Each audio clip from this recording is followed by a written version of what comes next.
44, 43 y 44 dice así: les aseguro que si el dueño de una casa supiera a qué hora va a llegar el ladrón, vigilaría la casa y no permitiría que el ladrón entrara. Del mismo modo, ustedes deben estar atentos y preparados, porque yo, el Hijo del Hombre, llegaré cuando menos lo esperen. Padre, gracias por tu palabra. Gracias por este tiempo que podemos estar reunidos como iglesia. A los que nos siguen también por las redes pueden estar unidos con nosotros. Y sé, Señor, que tienes una palabra poderosa para este día y para estos tiempos. Te pido, Señor, que hables, que tu pueblo oye. En el nombre de Jesús. Amén y amén.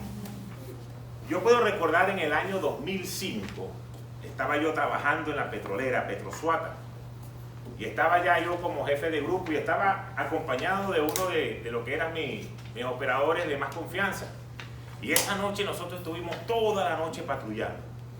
Recibíamos a las 11 de la noche y entregábamos a las 7 de la mañana. Y comenzamos a patrullar y estuvimos por la cerca perimétrica y paseamos todo el sur y pasábamos donde estaban los tubos de la monoboya y hacíamos todo el área norte. Y ahí estuvimos toda la noche patrullando, haciendo un buen trabajo. Y recuerdo que ese compañero que yo tenía, él le gustaba meterse tabaco. Y entonces él se metía su tabaco y pasaba toda la noche escupiendo. Estaba activo.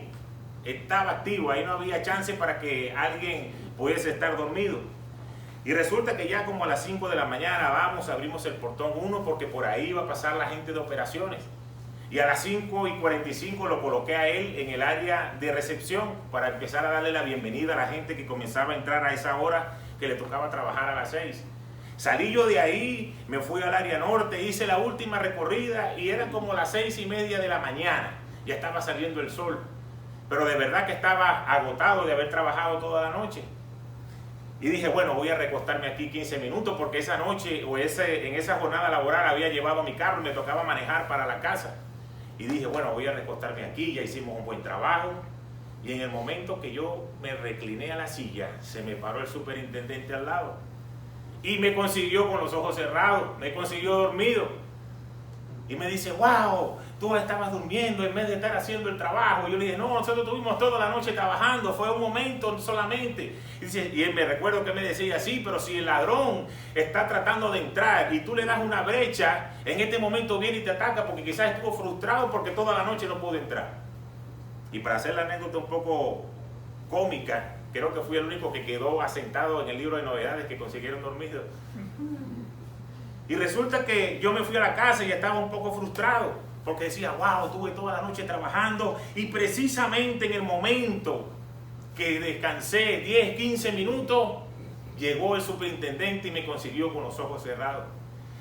Fíjense que cuando regresamos a la palabra de hoy, el Señor está diciendo lo mismo, dice, ustedes deben estar atentos y preparados porque yo, el Hijo del Hombre, llegaré cuando menos lo esperen.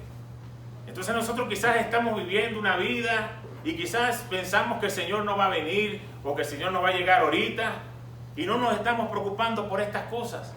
Pero yo sé que el Señor va a comenzar a hablar a su iglesia a partir de este tiempo. Por eso dile a la persona que está a tu lado, tienes que estar alerta máxima.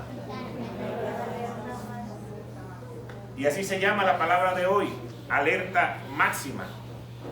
Pero entonces, ¿de qué debemos estar preparados? ¿Qué significa eso? ¿Cómo debemos estar preparados para la venida del Señor? ¿Qué va a pasar cuando Él venga? ¿Qué es lo que el Señor está esperando de nosotros? Aquí en los Estados Unidos hay un sistema para uno saber si va a llover o no, que se llama el weather. Y ustedes lo ponen y ustedes saben en los próximos 10 días cómo va a estar el clima. Y mucha gente cuando va a salir lo usa y sabe, bueno, va a llover o no va a llover, me voy preparado, me voy con el paraguas o me voy sin el paraguas. O si voy a salir a caminar, bueno, voy a caminar a tal hora porque a tal hora va a llover. Y se planifica. Y van preparados antes de que algo suceda. Yo puedo recordar allá en Venezuela, donde estaba nuestra casa, allá arriba en el Cerro El Morro, yo me paraba desde la ventana de la casa y yo podía ver el mar enfrente de nosotros, pero cada vez que se empezaba a poner oscuro, ya yo sabía que iba a llover. Entonces yo iba hacia el otro lado y abría la puerta de la casa, que ese lado daba hacia José, hacia el otro lado del mar. ¿Y qué pasaba aquí? Cuando yo veía que enfrente estaba oscuro y abría la puerta y sabía que estaba todavía con tremendo sol, yo sabía que esa nube, esa lluvia iba a pasar e iba a seguir y no iba a durar mucho tiempo. Y cuando pasaba a la inversa, que yo veía que estaba oscuro atrás y aquí estaba clarito, pasaba lo mismo. Pero había momentos donde yo veía enfrente y estaba oscuro, y cuando abría la puerta también estaba oscuro, y yo sabía que cuando esas dos nubes se consiguieran iba a ser lluvia para un buen rato. Y todo lo que vivimos ahí en Lechería, sabemos que cuando ahí llueve duro, ahí eso se inunda y es difícil de andar. Entonces ya uno se planificaba, yo sé que por la próxima hora no puedo bajar, no puedo salir, pero ya tú estabas preparado. Y muchos de los que vivimos en Venezuela saben que cuando comienza a ponerse el tiempo de lluvia, uno dice, huele a lluvia, huele a lluvia, porque hay un olor que sale que uno dice, va a llover. Entonces no te va a agarrar desprevenido porque tú te empiezas a preparar. Entonces, ¿qué te quiero decir a ti con esto de la lluvia? La palabra de Dios nos está hablando de que el fin de los tiempos se está acercando y nosotros tenemos que estar preparados, porque no es una simple lluvia, es que el Señor va a venir a buscar a su pueblo. Y fíjate lo que dice la palabra en Mateo 24, capítulo 24, versículos 6 y 7, y terminamos con el versículo 13. Dice, y oiréis de guerra y rumores de guerra. Mirad que no os turbéis, porque es necesario que todo esto acontezca, pero aún no es el fin. Porque se levantará nación contra nación y reino contra reino, y habrá peste, hambres y terremotos en diferentes lugares. Mas el que persevere hasta el fin, este será salvo. Cuando leemos la palabra de Dios, eso es la Biblia, la palabra de Dios. Voy a regresar a lo que dice. Se levantará nación contra nación. Ya eso está sucediendo. Reino contra reino. Ya eso está sucediendo. Habrá pestes. Mira a la persona que está a tu lado y pregúntale si hay peste. Cada uno de ustedes puesto un tapaboca. Habrá hambres. Sabemos que hay hambre en muchos lugares del mundo. Y después dice, y habrá terremotos en diferentes lugares. Comenzando esta semana hubo un terremoto de gran magnitud en México. Entonces, la palabra nos está anunciando que la venida del Señor está cerca. Nosotros tenemos que estar preparados. No nos pueden agarrar fuera de base. Pero este mensaje que el Señor trae hoy no es un mensaje para tener temor. Porque muchos de los que crecimos en la iglesia evangélica, cuando se hablaba de este tema, uno decía, yo no quiero que me hablen de esto, porque esto me da como miedo, yo quiero... Y es precisamente todo lo contrario. Nosotros como hijos de Dios debemos estar alegres de saber de que ya el Señor nos va a venir a buscar. De que nos vamos a poder ir de esta tierra donde hay tanta maldad y donde hay tantas cosas que quizás no nos agradan. Este es un mensaje que tiene que hacer que nuestra fe crezca. Esto es un mensaje de que sabemos de que el Señor es el único que nos puede salvar. Entonces, vamos a ver lo que dice Efesios capítulo 2, versos 8 y 9. Porque por gracia ustedes han sido salvados mediante la fe. Esto no procede de ustedes, sino que es el regalo de Dios. No por obras, para que nadie se jacte. Entonces, ¿cuál es el regalo de Dios? Él envió a su Hijo a morir en una cruz, resucitar al tercer día por cada uno de nosotros. Y ese sacrificio es el que nos va a permitir que nosotros podamos tener una vida eterna. Que aunque el mundo se acabe, nosotros vamos a estar en la presencia de Dios. Que cuando partamos de esta tierra, quizás antes de que el Señor venga, cuando abramos los ojos, vamos a estar en la presencia de Dios. El tener ese regalo es lo que nos debe dar la tranquilidad de que pase lo que pase, el Señor está con nosotros. Por eso Jesús dijo, yo soy el camino, la verdad y la vida. Nadie viene al Padre sino a través de mí. Puede haber mucha religión y muchas cosas, pero solamente a través de su Hijo Jesucristo es que nosotros vamos a poder llegar a la presencia de Dios. Por eso deben tener mucho cuidado ese tipo de personas que son tan buena gente que a veces piensan que no necesitan de Dios. Yo estoy bien así, yo no le hago mal a nadie, yo no maltrato a mi esposa, yo no maltrato a mis hijos, yo tengo dinero y lo que yo he hecho me lo he sudado, tengo ahí mi carro bien parado, tengo una buena casa. Yo no le he hecho nada malo a Dios. Pero la palabra nos está enseñando que no son por las obras de lo que nosotros hagamos, sino por Jesucristo y su sacrificio en la cruz. Por eso no importa lo que nosotros hagamos, no importa lo que nosotros somos, lo que importa fue lo que Jesús hizo por cada uno de nosotros. Es el primer paso que tenemos que dar para que cuando este mundo acabe, nosotros poder estar seguros de que vamos a tener una vida eterna con Él. Por eso hoy quiero hablarte de 3 cosas que debemos comenzar a hacer para estar preparados. Lo primero, obediencia a su palabra. Si nosotros no obedecemos la palabra de Dios, estamos en un gran problema. Porque la palabra de Dios nos enseña qué es lo que debemos hacer. Hebreos capítulo 5, versos 8 y 9 nos dice: aunque era hijo, mediante el sufrimiento aprendió a obedecer, y en consumada su perfección llegó a ser autor de salvación eterna para todos los que le obedecen. Entonces el Señor fue obediente, y fue obediente hasta la muerte, y una muerte de cruz. No fue que el Señor murió ahí acostado en una cama con un oxígeno esperando que el Señor se lo llevara. Murió en la cruz humillado, molido por nuestros pecados, pero fue obediente a lo que Dios le había establecido que tenía que hacer para que tú y yo hoy podamos tener vida eterna. Entonces, si nosotros comenzamos a ser obedientes a la palabra de Dios, eso nos mantendrá bien preparados. Pero muchos preguntan: ¿y qué hago para obedecer su palabra?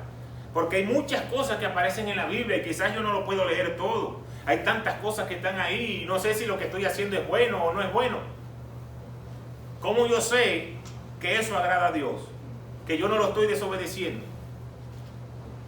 En Santiago 4:17 nos dice que el que sabe hacer lo bueno y no lo hace, se le cuenta como pecado. Entonces ahí está toda la respuesta.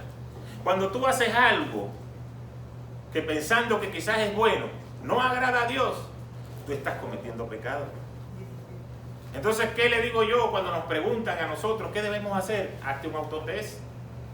Comienza a ver qué es lo que tú estás haciendo en tu vida diaria y tú vas a ver si lo que estás haciendo agrada a Dios o estás obedeciendo su palabra. Una de las cosas que nos dice la palabra es no dejando de congregarnos como algunos tienen por costumbre. Y hay muchos que de repente ir un domingo para la iglesia es como que bueno, vamos a ir pues porque si no los pastores se van a dar cuenta, y sobre todo en estas iglesias que están comenzando uno sabe quién viene y quién no viene.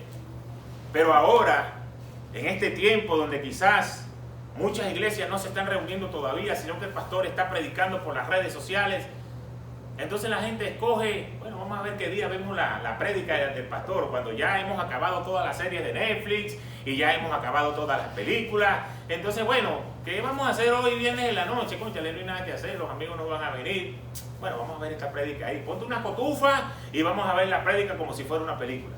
Y chateamos y no estamos en el ambiente porque quizás estamos en nuestra casa. Y por eso dice la palabra de Dios, y yo quiero que tú prestes atención y todo lo que nos escucha pueda prestar atención, que dice la palabra de Dios que en los últimos tiempos el amor de muchos se va a enfriar. Y yo decía, ¿cómo alguien se va a enfriar si está buscando de Dios? Y mientras más difícil se pone la situación, más queremos buscar de Dios. Pero comienzan a pasar cosas como esta. Estamos en la comodidad de nuestras casas, ya los domingos preferimos quedarnos en la casa y prender y vemos a 2 o 3 pastores, y eso poco a poco va en contra de lo que dice la palabra de no dejar de congregarnos. Y comenzamos a enfriarnos y enfriarnos, y cuando venimos a ver, ya estamos fuera del propósito de Dios. Entonces tenemos que prestar atención sobre todas estas cosas. Hay otra que dice, todos tendrán que dar cuenta de toda palabra ociosa que hayan pronunciado. Entonces muchos de nosotros hablamos y decimos malas palabras, hablamos mal del vecino, hablamos mal del pastor, hablamos mal de la familia, decimos cosas, destruimos. Y de todas esas cosas vamos a tener que rendir cuenta delante del Señor. Y si la estamos haciendo, entonces ya tú sabes que estás haciendo algo incorrecto, algo que no le agrada a Dios. Eclesiastés 12:14 nos dice, pues Dios juzgará toda obra, buena o mala, aún la realizada en secreto.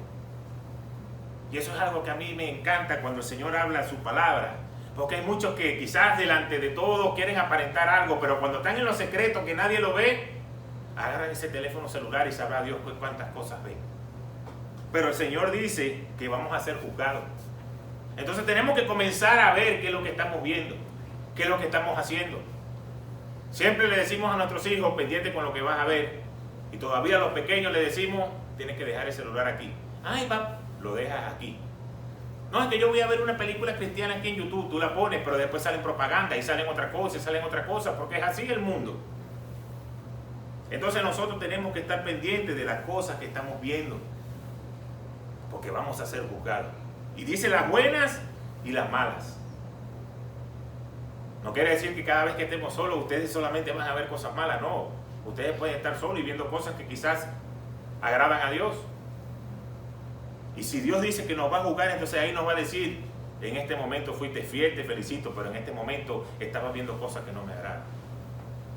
Entonces debemos cuidarnos de todas estas cosas, porque ahí comenzamos a obedecer lo que es la palabra de Dios. El segundo punto es vivir en santidad.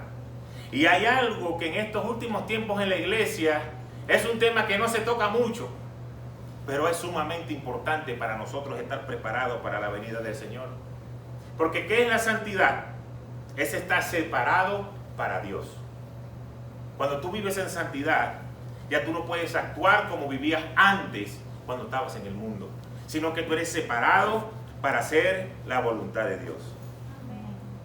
Y la palabra es muy clara en Santiago 4:4 cuando expresa: todo aquel que es amigo del mundo se convierte en enemigo de Dios.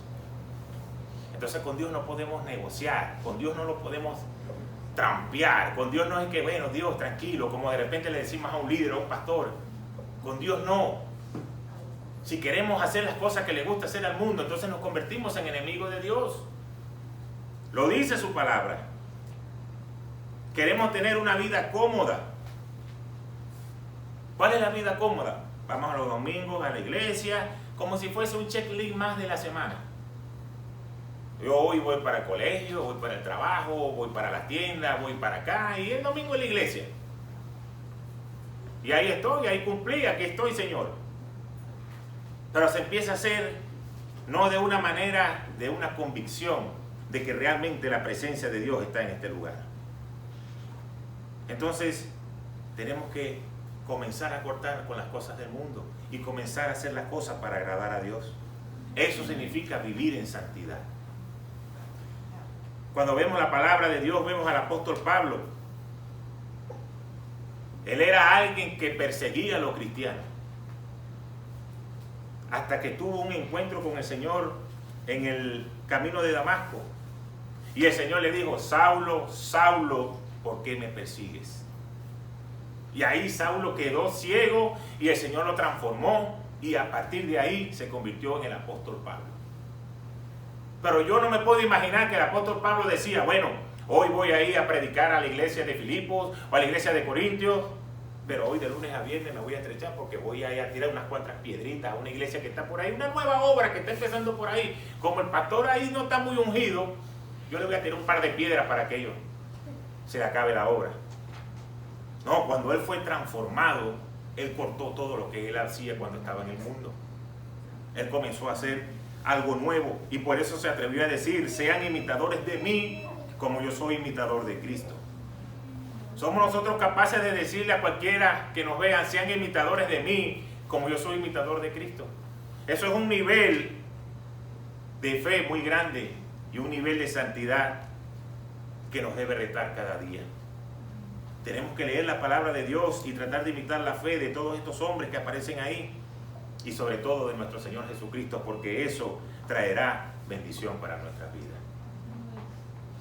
Estaba escuchando unas semanas atrás una prédica de mi papá que estaba hablando de este tema de ser imitadores de mí, y él comenzó dando un ejemplo de que yo, cuando era niño, imitaba a los jugadores bateando y corriendo.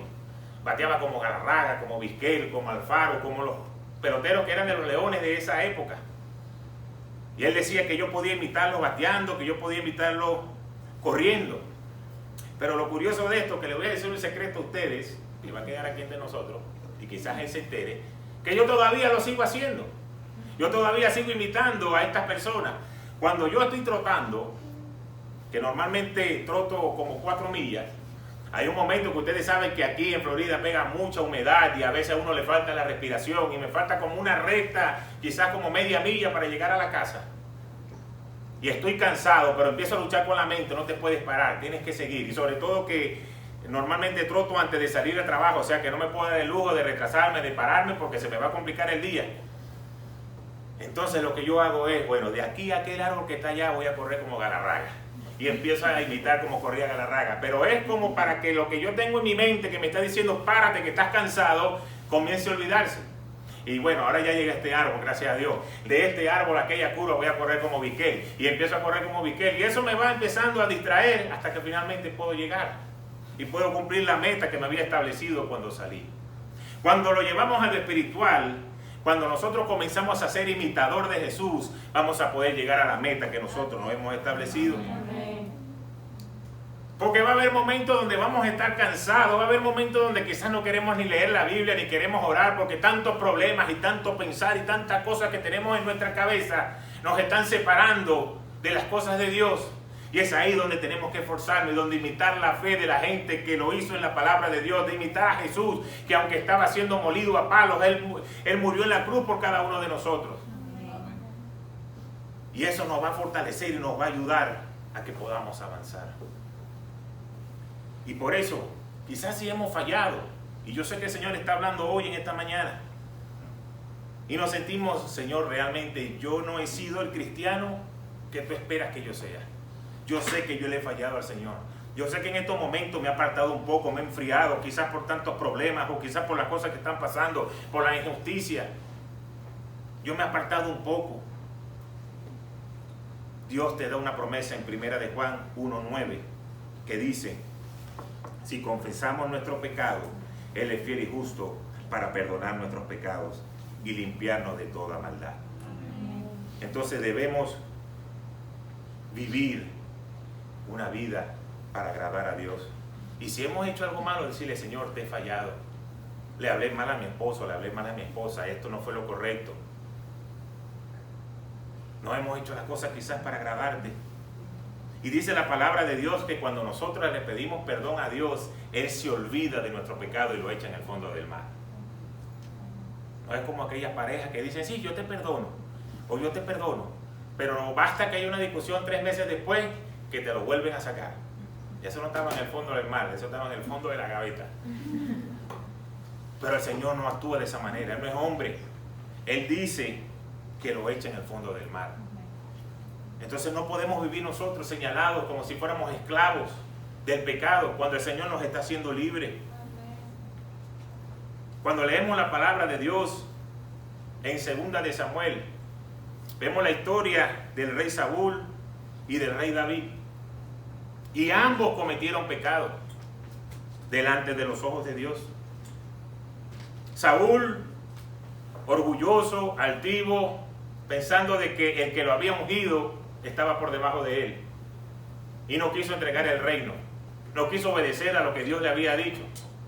Y fue cortado junto con su hijo Jonatán. Y después cuando vemos que David, ungido rey, también cometió pecado con Betsabé, el Señor lo perdonó porque él se arrepintió. Mas sin embargo, el pecado que cometió tuvo consecuencias severas.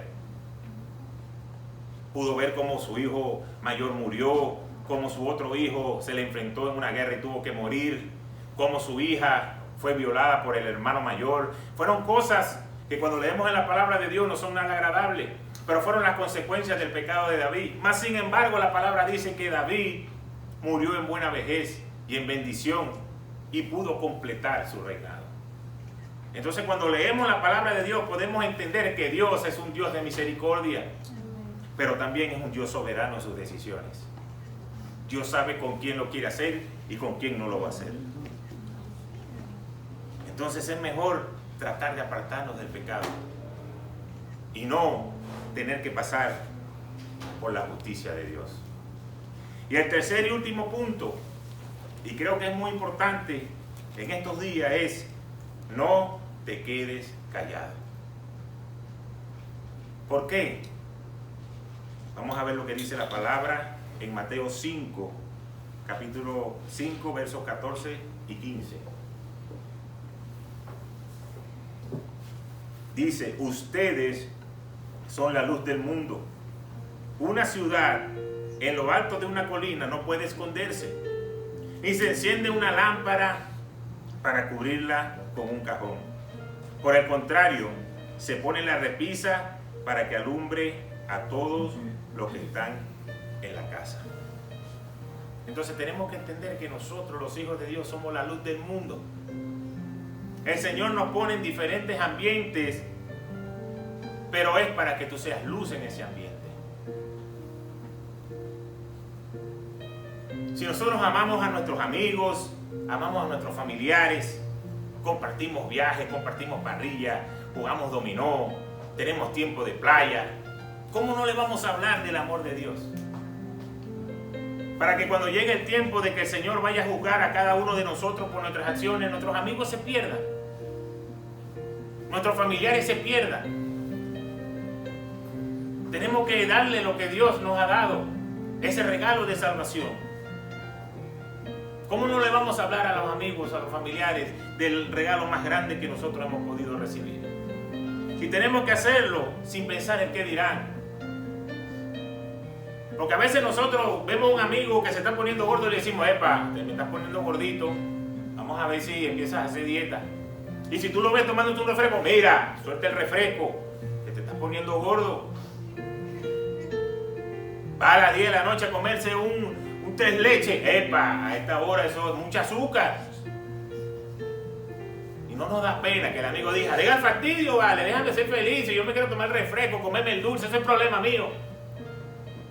Pero al día siguiente cuando se para, epa, mucha cucharada de azúcar para el café. Se lo seguimos haciendo, porque lo queremos, porque queremos que no le pase nada malo. Pero cuando es de hablarle del Señor, no tenemos esa misma insistencia. Yo tengo gente que yo le mando mensajes y a veces me dejan en blue, pero yo lo sigo haciendo porque yo no puedo pensar que el Señor vaya a venir a buscarnos y que esa gente se quede aquí porque yo no le quise hablar, porque me dio pena, porque me quise quedar callado, porque son mis amigos para bochinchar, para el desorden, pero como que de las cosas de Dios no, eso no lo voy a hablar porque quizás sea rechazado. Entonces la palabra nos está enseñando de que nosotros tenemos que ser luz en medio de esa oscuridad. Mateo 28, 19 y 20 nos dice, por tanto vayan y hagan discípulos de todas las naciones, bautizándolos en el nombre del Padre y del Hijo y del Espíritu Santo, enseñándoles a obedecer todo lo que les he mandado a ustedes, y les aseguro que estaré con ustedes siempre hasta el fin del mundo. El Señor nos dice que Él va a estar con nosotros hasta el fin del mundo. Pero dice que tenemos que tener discípulos y bautizarlos y luchar hasta que ellos estén ahí y acepten al Señor. Y seguir consolidándolos y ayudándolos como si fueran un hijo pequeño. Cuando nuestros hijos nacen, tú no le dices a los 3 meses, tómate el tetero, mira, está allá, ve cómo tú vas a hacer. No, tenemos que ir y seguir consolidando y ayudándolos cuando ya llegan adultos y ya toman sus propias decisiones. Hablando de nuestros hijos, ya tenemos que bendecirlos. Y ya tú vas a tomar tus decisiones. Igualmente pasa en lo espiritual. Entonces tenemos que ser luz. Y yo sé que este son un tipo de prédica que muchos pastores hoy en día no les gusta predicar porque quizás no le van a dar muchos likes. O quizás dicen, esa es la prédica de la iglesia antigua, de que estamos hablando de que el Señor viene. ¿Desde cuándo? Escuché una vez un cristiano decir, ¿desde cuándo no estamos hablando de que el Señor viene? Desde que yo era niño yo estoy escuchando de que el Señor viene. Pero las señales están ahí. Entonces nosotros tenemos que hacerlo. Pero hay muchos pastores que les gusta predicar, vas a estar bien, vas a ser prosperado, vas a estar en sanidad, todo te va a ir bien. Y está bien, porque eso es parte del beneficio de tener a Jesucristo en nuestro corazón. Pero ¿cuántos somos retados a decirle tienes que vivir una vida para agradar a Dios y estar preparado para cuando Él venga? No, queremos ser pastores light, pastores amigos. Yo soy pan aquí de todo el mundo, como si yo fuera uno más. No, no podemos hacerlo, porque va a llegar un momento donde nosotros tenemos que reprender lo que Dios nos ha puesto por debajo. A los líderes también tiene que hacer lo mismo. No podemos estar jugando con estas cosas. Es como que un hijo mío está haciendo algo incorrecto y yo se lo voy a aplaudir. Ah, no, bueno, como es el hijo mío, bueno, no importa. Oye, hijo, te equivocaste, hiciste esto mal, esto va a tener consecuencias, tienes que pensar la próxima vez. Ese es el trabajo del pastor. Y el pastor es bonito mientras predica, mientras llora, mientras habla, pero el día que el pastor tiene que reprender, ¿qué se cree este? Pero es lo que el Señor nos ha llamado a hacer. Yo pudiese todos los domingos buscar prédica de decir, vamos a ir bien, vamos a estar bien, vamos a ser bendecidos, vamos a ser prosperados, y todo el mundo sí, vamos a ser prosperados, vamos a ser prosperados. ¿Y cuándo nos preparamos para esto? Fíjate lo que dice la palabra, ya para finalizar, en Hebreos 10, versículos 26 al 29. Si después de recibir el conocimiento de la verdad, pecamos obstinadamente, ya no hay sacrificio por los pecados. Solo queda una terrible expectativa de juicio, el fuego ardiente que ha de devorar a los enemigos de Dios. Cualquiera que rechazaba la ley de Moisés moría irremediablemente por el testimonio de 2 o 3 testigos. ¿Cuánto mayor castigo piensan ustedes que se merece el que ha pisoteado al Hijo de Dios, que ha profanado la sangre del pacto por la cual había sido santificado y que ha insultado al Espíritu de la gracia? Entonces, como pastores, como líderes, ¿cómo nos vamos a impulsar a nuestra iglesia a que debemos vivir en ese nivel de santidad, en ese nivel de compromiso, en ese nivel de ser luz en medio de la oscuridad? Que seamos enemigos del mundo y ser amigos de Dios. Que no importa lo que piense el mundo, que no importa lo que piense el amigo, sino que importa lo que piense Dios. Porque dice la palabra de Dios que si continuamos pecando obstinadamente, entonces el sacrificio que hizo el Señor por nosotros ya no tiene validez. Y comenzamos a deshonrar al Señor. Y cuando dice que pisoteamos su sangre, es que nos da por poca importancia lo que Él murió por nosotros. Entonces yo creo que es el tiempo de que como iglesia dejemos de ser pasivos y comenzamos a activarnos en lo que Dios nos ha llamado. Hay mucha preocupación por dónde voy a vivir, qué voy a hacer, qué voy a trabajar, qué va a pasar después de la pandemia, qué va a pasar con mi familia, qué va a pasar con mis hijos. Yo tengo que dejarlos bien. Todo eso está bien en el ojo del mundo. Y nosotros estamos viviendo aquí, somos parte de ello. Pero nuestro reino es un reino espiritual. Nuestro reino es un reino de Dios. Entonces el mejor impulso que podemos dar es comenzar a predicarle a cada una de esas personas, a tratar de retarlos a ser mejores cristianos y poder vivir para agradar a Dios. Por eso, todo lo que te aparte de tener una buena relación con Dios, tú tienes que desecharlo, sea lo que sea. Poco a poco yo fui cambiando mis círculos de amigos, no porque ellos son imperfectos o porque simplemente me caían mal, no tiene nada que ver con eso, sino porque ya tú comienzas a rodearte de gente de fe, tú te empiezas a rodearte de gente que comienza a ver la vida como tú la ves. Pero mientras sigas estando con esas personas, tú tienes que ser de impacto. Ustedes no se dan cuenta que cualquier amigo de nosotros, cualquier familiar, cuando él tiene una idea en la cabeza, él viene y lo dice sin estar preguntando si tú te vas a ofender o si no te vas a ofender, o si te gusta o si no te gusta. Pero nosotros, para poder hablar del Señor, tenemos que hacer un protocolo.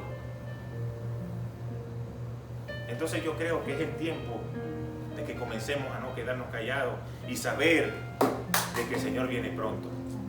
Y entonces tenemos que preparar a cada uno de nuestros amigos. Recuerda que si tú obedeces la palabra, vives una vida de santidad, comienzas a agradarlo a Él y comienzas a compartir las buenas nuevas de salvación, tú vas a estar alerta máxima. Vas a estar preparado para todo lo que Dios ha dispuesto para ti. Amén. No quiero finalizar esta prédica sin darle la oportunidad a aquellos que quizás hoy, no por casualidad, sino porque el Señor así lo dispuso, están escuchando la palabra. Dice que Él está a la puerta de nuestro corazón tocando. Y dice, cualquiera que oye mi voz, entraré a Él, cenaré con Él y Él conmigo. El Señor quiere cenar con nosotros, el Señor quiere tener una comunión con nosotros.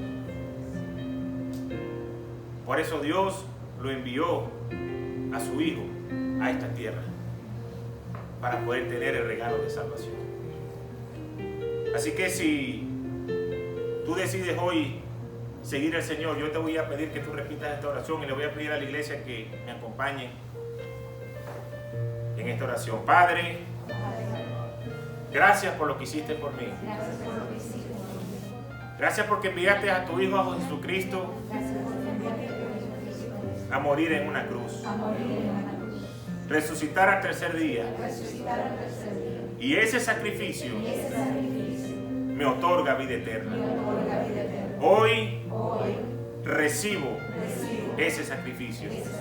Reconozco que soy pecador, reconozco que estaba apartado de ti, y hoy quiero que seas mi Dios y mi Señor. Inscribe mi nombre en el libro de la vida y no lo borres jamás. En el nombre de Jesús. Amén y amén. Si tú has hecho esta oración por primera vez, hoy tú pasaste de muerte a vida. Diste el primer paso para ahora estar preparado para lo que será la venida de nuestro Señor. Entonces tienes que comenzar a establecer estos pasos para que estés bien preparado para cuando Él venga. Amén. Padre, gracias por tu palabra, gracias por cada persona que hoy no pudo escuchar. Hoy te quiero pedir, Señor, que esta palabra no torne atrás vacía. Que tú, Señor, puedas permitir que cada uno de nosotros comience a pensar y a reflexionar en estos tiempos que estamos viviendo. Que las cosas que están sucediendo no están pasando por casualidad o no están pasando porque tú estás fuera del control. En tu palabra está establecido que va a pasar cada una de estas cosas. Hoy te pido, Señor, que podamos estar preparados, que podamos ser obedientes a tu palabra, que podamos vivir en santidad, que podamos hablarle de tu amor a otros, pero sobre todo podamos estar bien preparados hasta que tú vengas y llegar hasta el final, porque como dice tu palabra, que el que persevera hasta el final será recompensado. Hoy te quiero pedir por cada persona que quizás está esperando un milagro financiero, un milagro de sanidad, una restitución familiar, matrimonial. Quizás está pasando por momentos de duda, de confusión, porque no sabe qué va a pasar en los próximos días con su familia, dónde van a estar. Hoy declaro en el nombre de Jesús que tú puedas verlos y tocar cada una de sus necesidades. Que tú te levantes con poder y que tu amor y tu misericordia llegue hasta sus hogares y a cada petición y a cada milagro que ellos están esperando. Desata una unción, Señor, de bendición sobre cada uno de ellos. De poder saber que cuando estamos contigo vamos a ir de gloria en gloria y de bendición en bendición. Gracias, Señor, por tu palabra. Gracias, Señor, por este tiempo. En el nombre de Jesús. Amén, amén y amén. Bueno, Dios me lo continúe bendiciendo a los que nos acompañaron por las redes sociales. Nos vemos la próxima semana. Y sé que Dios hará grandes cosas en la vida de cada uno de nosotros. Amén.